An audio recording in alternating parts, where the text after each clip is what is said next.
በቋንቋ የማይገለጥ ፍቅር ነው። እኔ ወስደዋለሁ። ምንም ዞር ስትል እኔ የመቃብር ቦታ አትክልቶች አሉ፣ አበቦች የእሱ ጠባቂ ዘበኛ መስሏት ወስደው እንደሆነ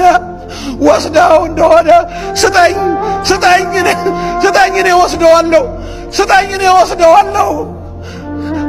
ማርያም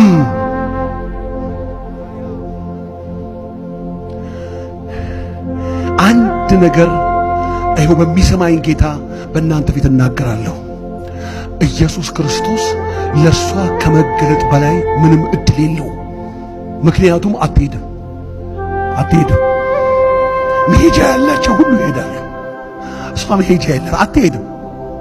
ስለዚህ ያለው እድል ምንድነው? ያለው እድል ለሷ መገለጥ ነው። ማርያም ዞር ስትል ኢየሱስ ክርስቶስ ነው። ረቡኒ ልጅው ረቡኒ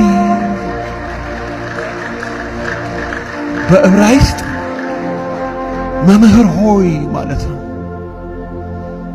ወገኖች ሆይ በግድ እንደተገለጠ ልንገራችሁ።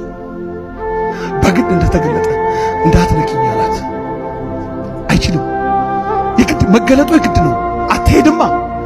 እንዳትነካው። አሁን ይሄንን ከታይምና ከስፔስ ውጪ መሄድና የሚችለው ይሄ ዲስታንስ ታይም ስፔስ ውጪ ስፒሪት ሪም ውስጥ የሚገባውን ያን የትንሣኤውን አካል የለበሰው ለሷ ነው። ብትነካው ልትሞት ትችላለች።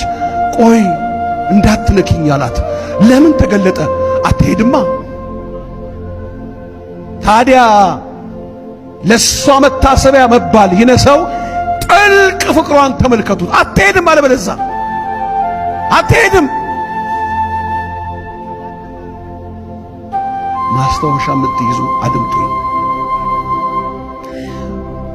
ምን ጊዜም በየትም ስፍራ ይሄ ቃል እንዲነገር ኢየሱስ አዟል።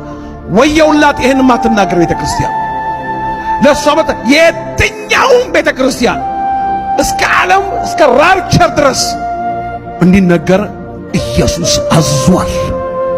አገልጋይ ነህ፣ ቤት ውስጥ ታገለግያለሽ፣ ክፍለ ሀገር ትወጣለህ፣ ወንጌል ስርጭት፣ እዚህ የምትቆሙ ባሪያዎች ይሄ እንዲነገር ኢየሱስ ክርስቶስ አዟል። ወገኖቼ ሆይ ማንም የኢየሱስ ክርስቶስ ተከታይ የሆነ ማንኛችንም የኢየሱስ ክርስቶስ ተከታዮች የእውነተኛ ፍቅርና መሰጠት ምሳሌነትን ከማንም አይደለም ከሱ እንድንማር ይፈልጋል። ለኢየሱስ ክርስቶስ መሰጠትን ከማንም መማር አንችልም። ኢየሱስ ነው ያዘዘው። የእውነተኛ ጥልቅ ፍቅርን ከሷ ነው የምንማር። ምን አለ? የእውነተኛ መሰጠት፣ የእውነተኛ ፍቅር ማንም ክርስቲያን መማር የሚገባው ከዚህ ሴት